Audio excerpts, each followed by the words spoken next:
ইস ফুটকিটা ফাড়া লাগছে রে। গতকালকে এখানে একটা আপনাদেরকে ভিডিও দেখাইছিলাম যে ফুটপাতে ওঠার কারণে সেনাবাহিনী কি পরিমাণ মাইরটা মারলো বাইকারদেরকে।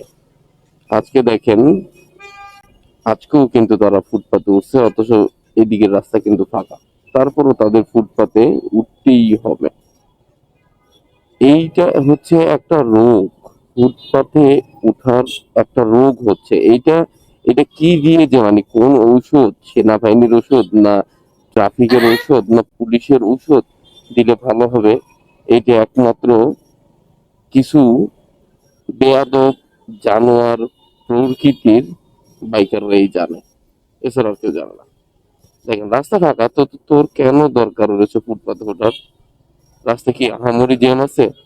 আমি তো ভালো স্পিডে যেতেছি।